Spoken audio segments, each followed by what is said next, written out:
Hello guys, तो हम लोग आगे एक नए वीडियो पे और आज हम लोग देखने वाले हैं बिहार बोर्ड क्लास 12 के लिए बायोलॉजी का बहुत इंपॉर्टेंट सब्जेक्टिव क्वेश्चन। और ये जितने भी आप लोग को सब्जेक्टिव क्वेश्चन मैं आप लोग को कराऊंगा वो एक भी फालतू का मैं नहीं कराऊंगा।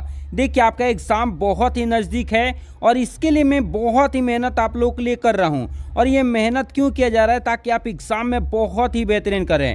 और मैं निश्चित कहता हूँ कि जो अगर प्रतिदिन वीडियो को वॉच कर रहा है, चाहे वो ऑब्जेक्टिव का मैं डाल रहा हूँ या सब्जेक्टिव का, उसका निश्चित एग्ज़ाम में 70 में 70 आने वाला है। जितने भी क्वेश्चन मैं आप लोग को बता रहा हूँ ये बहुत ज़्यादा इंपॉर्टेंट है और यहाँ से पढ़ के आप 70 में 70 ला सकते हैं। तो चलिए वीडियो को स्टार्ट करते हैं और एक एक क्वेश्चन मैं आप लोग को समझाता हूँ, क्योंकि एक एक क्वेश्चन आपके लिए बहुत ज़रूरी है जिससे आप एग्ज़ाम में बहुत ही बेहतरीन करने वाले हैं। तो चलिए देख लेते हैं क्वेश्चन क्या दे रखा है। तो देखिए, इसमें पहला क्वेश्चन दे रखा है कि क्रमिक विकास क्या होता है। तो देखिए, क्रमिक विकास कहने का मतलब क्या है, आप ध्यान से सुनेंगे तो आपको कोई दिक्कत ही नहीं होगा, समझ में आ जाएगा। देखिए, मान लीजिए कि ये कोई क्षेत्र हो गया, यहाँ पे किसी प्रकार का विकसित ही नहीं है, यहाँ पे लोग रहते ही नहीं हैं। और यहाँ पे मान लीजिए कि कोई लोग आ गया, ठीक है, कोई दिक्कत नहीं है। देखिए, पहले यहाँ पे कोई लोग नहीं था, लेकिन कुछ समय बाद यहाँ पे बस्ती बन गया, लोग आ गए। लेकिन हुआ क्या कि कुछ दिन के बाद ये फिर से उस जगह को छोड़ के यहाँ पे फिर से ये जगह खाली हो गया, मतलब यही जगह सेम हो गया और ये जगह फिर से खाली हो गया। लेकिन कुछ दिन के बाद फिर से नए नए लोग यहाँ पे आके रहने लगे।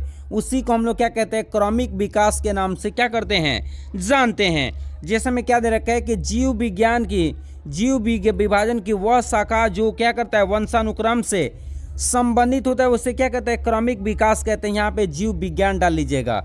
यहाँ पे आप लोग को लिख लेना है कि जीव विज्ञान, यहाँ विज्ञान लिखना है। जीव विज्ञान की वह शाखा जो वंशानुक्रमता से क्या होता है, संबंधित होता है, उसे क्रमिक विकास कहते हैं। वंशानुक्रम का मतलब क्या हुआ कि लगातार वहाँ पे कोई ना कोई परिवर्तन होते रह रहे हैं, उसे ही हम लोग क्या कहते हैं, क्रमिक विकास के नाम से क्या करते हैं, जानते हैं। अगला है क्या, पूरा जीवी प्रमाण क्या है।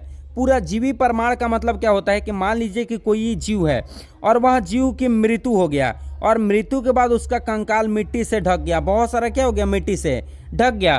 तो बहुत समय बाद जब उस कंकाल से क्या पता लगाया जाता है कि यह जीव किस युग में रहा करते थे, यह जीव किस युग के हैं, तीन सभी का पता लगाया जाता है। उसी को हम लोग क्या बोलते हैं, पूरा जीवी प्रमाण के नाम से जानते हैं। फिर मैं बता रहा हूँ, मान लीजिए किसी भी जीव का आकलन उसके कंकाल से किया जा रहा है। देखिए, पुराने जमाने में होता क्या था, अभी आप लोगों ने सुना होगा कि डायनासोर जरायुग में रहते थे, जरायुग में क्या करते थे, रहते थे। तो कैसे पता लगा लिया गया? तो देखिए, कोई भी जीव है वो मर जाता है तो उसका कंकाल मिट्टी से ढक जाता है और बहुत समय बाद जब वो कंकाल मिलता है तो उसका आकलन किया जाता है, तो उससे पता लगता है कि यह जीव किस युग में रहा करते थे, समझ रहे ना। तो उसी को हम लोग बोलते हैं पूरा जीवी प्रमाण। तो पूरा जीवी प्रमाण क्या है, देखिए क्या है, वैसा प्रमाण जो हमें किसी फोसिल, यहाँ फोसिल नहीं है भाई, फोसिल से के माध्यम से क्या होता है, मिलता है। यहाँ फोसिल लिख लीजिएगा, यहाँ पे पी को हटा के यहाँ पे फोसिल लिख लेना है। फोसिल का मतलब क्या होता है, कंकाल। कंकाल से मिलता है, जो भी हमें प्रमाण कंकाल से मिलेगा उसे हम लोग पूरा जीवी प्रमाण के नाम से क्या करते हैं, जानते हैं, याद रख लेना है। अगला क्वेश्चन देख लेते हैं क्या दे रखा है। अगला क्वेश्चन है कि अभिसारी विकास क्या है। तो देखिए, समरूप अंग में पाए जाने वाले विभिन्न जंतुओं का विकास अलग अलग पूर्वजों से हुआ है तथा जैविक विकास का एक समान दिशा में हुआ है, इस प्रकार के विकास को अभिसारी विकास कहते हैं। मान लीजिए क्या है कि कोई जीव है, ये जीव हो गया, दूसरा जीव हो गया, तीसरा जीव हो गया, चौथा जीव हो गया, इसका पूर्वज अलग है, दूसरा का भी पूर्वज अलग है, तीसरा का भी पूर्वज अलग है, चौथा का भी पूर्वज अलग है। लेकिन इनके क्या हुआ कि पूर्वज तो अलग अलग है लेकिन विकास एक समान दिशा में हुआ है। इसका भी इसी दिशा में हुआ है, इसका भी इसी दिशा में, इसका भी इसी दिशा में, इसका भी इसी दिशा में। कहने के मतलब क्या है, इनका जो जन्म हुआ है वो अलग अलग पूर्वजों से हुआ है लेकिन विकास एक ही दिशा में हुआ हो, तो इस प्रकार के विकास को हम लोग क्या कहते हैं, अभिसारी विकास के नाम से क्या करते हैं, जानते हैं। आप लोग ध्यान रखेंगे और मैं कह देता हूं, ध्यान से रख लीजिएगा कि ये अभिसारी विकास 2025 में आ रहा है तो आ रहा है, इसलिए इस क्वेश्चन को बड़े ध्यान से याद कर लीजिएगा। आप लोगों को याद ये कर ही लेना है अभिसारी विकास। और मैं आप लोगों से एक प्रश्न पूछना चाहता हूं कि अपसारी विकास किसे कहते हैं, आप लोग ज़रूर कमेंट करके इसका आंसर बताइएगा कि अपसारी विकास क्या होता है। देखिए, जो पढ़ने वाला होगा वो प्रॉपर जितने भी क्वेश्चन मैं पूछूंगा उसका आंसर बताएगा, अन्यथा एग्ज़ाम के लिए ये पढ़ लेगा कि अपसारी विकास क्या होता है, और जो नहीं पढ़ेगा वो बिल्कुल अच्छा करने वाला नहीं है। आप लोग पे भरोसा मैं बहुत ज़्यादा करता हूँ, इसलिए प्लीज़ आप लोग को क्या कर लेना है, पढ़ना जरूर है। अगला क्वेश्चन देखिए क्या है, समजात अंग क्या है। समजात तो अंग को हम लोग क्या बोलते हैं, समजातता के नाम से भी जानते हैं, समझ रहे हैं। ये क्या होता है, मैं पहले आप लोग को समझा देता हूँ कि ये क्या होता है, समजात अंग क्या होता है। देखिए एग्जाम्पल के लिए आप हवेल ले लीजिए, क्या ले लीजिए, हवेल ले लीजिए, या आप लोग क्या ले लीजिए, आप लोग चीता ले लीजिए, या इसके साथ कौन ले लीजिए, मानव ले लीजिए। तीन ही एग्जाम्पल लेके चलते हैं। इनका अगला पैर और इनका भी अगला पैर और इनका भी अगला पैर, इन तीनों का पैर अगर देखेंगे ना, या हाथ ही ले लीजिए, हाथ, अगला हाथ देखेंगे तो उनकी हड्डी जो होगी, जैसे हम लोगों के हाथ की हड्डी कौन कौन होती है, हेमरस होता है, रेडियस होना है, कौन कौन होता है, ध्यान से सुनिएगा, हेमरस, रेडियस, आल्ना, कार्पल, मेटाकार्पल फ्लेंजिस। क्या क्या मैं बोला, हेमरस, रेडियस, आल्ना, कार्पल, मेटाकार्पल फ्लेंजिस।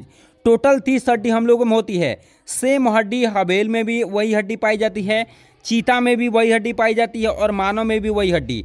तो कहने का मतलब क्या है, मेरे में जो हड्डी है सेम हड्डी चीता में भी है, वही सेम हड्डी हवेल में भी है। तो इससे क्या पता चलता है कि उन लोगों के पूर्वज और मेरे पूर्वज समान रहे होंगे, क्योंकि अगर मेरे में जो हड्डी मिल रही है वही चीता में, वही हवेल में, वही घोड़ा में अगर मिल रहा है, इसका मतलब क्या है कि उन लोगों का जो पूर्वज रहे होंगे वो सेम पूर्वज हमारे हैं।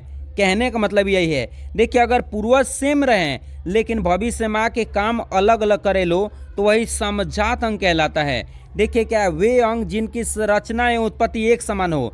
देखिए हमारा भी विकास या अन्य जैसे हवेल बताया, चीता बताया, उनकी क्या है, उत्पत्ति एक समान हो किंतु कार्य भिन्न भिन्न करे। लेकिन देखिए जो बाघ और चीता होता है वो अपने पैर का उपयोग किसी दूसरे काम में लगाता है, हम लोग अपने हाथ का उपयोग दूसरे चीज़ में लगाते हैं, घोड़ा दौड़ने में लगाता है, हवेल तैरने में लगाती है।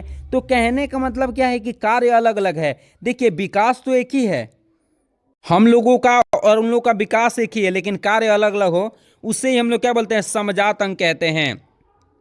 उदाहरण ले लीजिए, घोड़े के अगला पैर, मनुष्य का हाथ, पक्षी चमगादड़ पंख, ये सब क्या है, समजात अंग के उदाहरण है। अगला क्वेश्चन है क्या, असमजात अंग या असमरूप अंग क्या है। तो वैसा अंग जिनकी क्या रचना उत्पत्ति भिन्न भिन्न हो। इस बार जो पूर्वज रहेंगे वो भिन्न भिन्न रहेंगे लेकिन कार्य एक समान रहेगा, उसे हम लोग क्या बोलते हैं, असमजात अंग कहते हैं। जैसे कीट का पंख ले लीजिए और तितलियों का पंख, जो कीट होता है और पक्षी का पंख होता है, ये इनका विकास अलग अलग होता है लेकिन कार्य क्या करते हैं, एक समान करते हैं।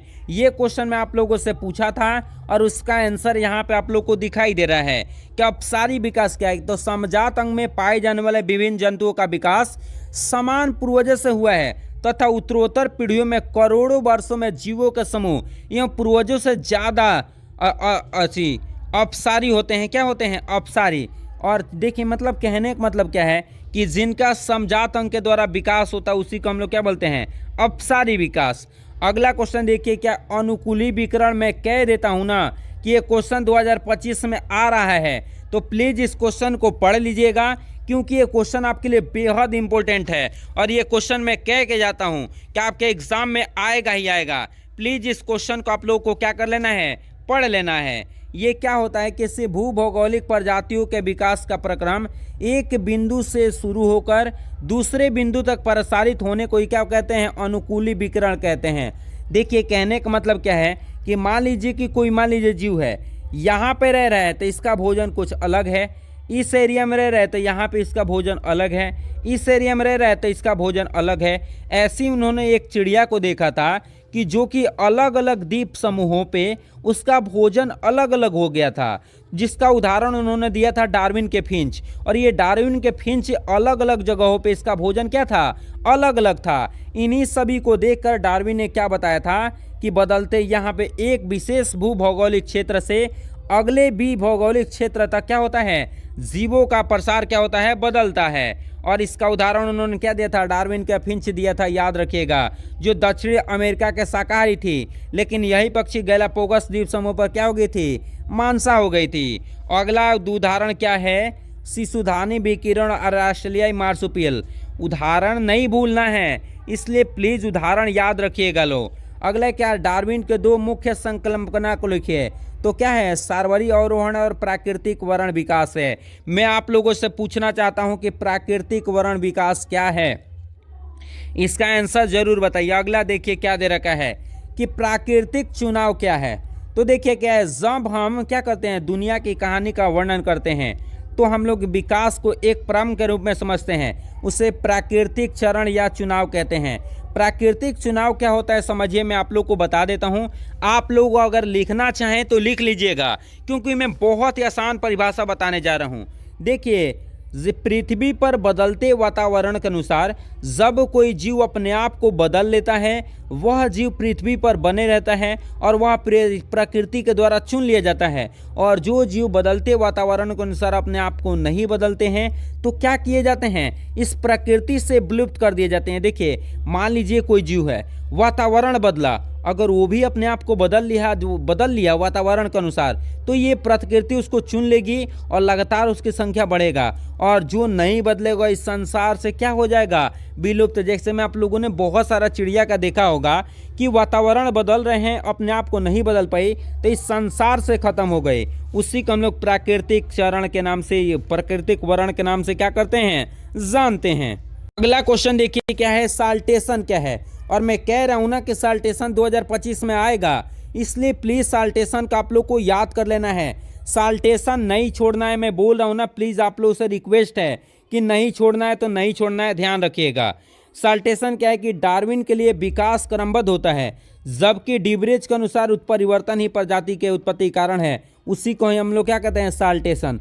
देखिए, डार्विन बोले थे क्या कि जो विकास होता है वो धीरे धीरे होता है, लेकिन डार्विन बोले थे, डिबरेज बोले थे कि नहीं, विकास जो होता है वो तेजी से होता है। समझ रहे ना। अगला क्वेश्चन है क्या, आनुवंशिक संतुलन क्या है। तो जीन कोश या मतलब ना एक जगह पे जितने भी जनसंख्या रहेगा, उसी को हम लोग क्या, आनुवंशिक संतुलन के नाम से जानते हैं। अगला क्वेश्चन है कि हार्डी बेनबर्ग सभ्यता को प्रभावित करने वाले 5 घटक कौन कौन है। जीन पलायन या जीन प्रवाह है, आनुवंशिक विचलन है, उत्परिवर्तन है या आनुवंशिक है, और क्या है, प्राकृतिक वर्ण है। और मैं कह देता हूं कि ये क्वेश्चन आप लोगों से एक प्रश्न पूछता हूं, इसका आंसर जरूर कमेंट करके बताएंगे कि हार्डी बेनबर्ग का सभ्यता क्या है। हार्डी बेनबर्ग का सिद्धांत आप लोग जरूर कमेंट करके बताइएगा। मैं आप लोगों से पूछ रहा हूं, जो अगर पढ़ने वाला होगा वो हार्डी बेनबर्ग का सिद्धांत जरूर पढ़ लेगा, क्योंकि हार्डी बेनबर्ग का सिद्धांत एग्जाम में आएगा ही आएगा। इसको इग्नोर करके मत जाइएगा, प्लीज आप लोग याद कर लीजिएगा। अगला क्वेश्चन देखिए क्या दे रखा है, आनुवंशिक प्रवाह क्या है। तो छोटे आबादी से बिना प्राकृतिक चयन के युग्म विकल्पी का लुप्त होना। मान लीजिए कि कोई एरिया है, वहाँ पे मान लीजिए कि पहले 10 जो लोग रहते थे, लेकिन यहाँ से घट के क्या हो गया, यहाँ पे 8 लोग हो गए, 2 लोग गायब हो गया। इसी को हम लोग क्या कहते हैं, आनुवंशिक प्रवाह के नाम से क्या करते हैं, जानते हैं। और यहाँ पे दे रखा है कि विकास को संक्षिप्त में विवरण करें। तो विकास के बारे में यहाँ पे क्या कर लेना है, डिटेल आप लोग को पढ़ लेना है। और ये जितने भी क्वेश्चन मैं आप लोग को बताया, ये बहुत ज़्यादा इंपॉर्टेंट क्वेश्चन बताया। और इसी के साथ हम लोग मिलेंगे अगले वीडियो में। लेकिन हाँ, आप लोग पढ़िए और मेहनत करिए, और जो पढ़ेंगे मेहनत करेंगे वो सफल जरूर होंगे। देखिए, इसलिए प्लीज़ आप लोगों से रिक्वेस्ट है कि अभी तक आप मेरे चैनल को सब्सक्राइब नहीं किए तो सब्सक्राइब कर लीजिए, और प्रतिदिन जितने भी वीडियो अपलोड किए जा रहे हैं उसको प्रॉपर देखते हुए चलेंगे, तो आप एग्ज़ाम में बहुत ही बेहतरीन करेंगे। तो चलिए, इसी के साथ मिलते हैं अगले वीडियो में। आप लोग पढ़ते रहिए, तब तक के लिए जय हिंद।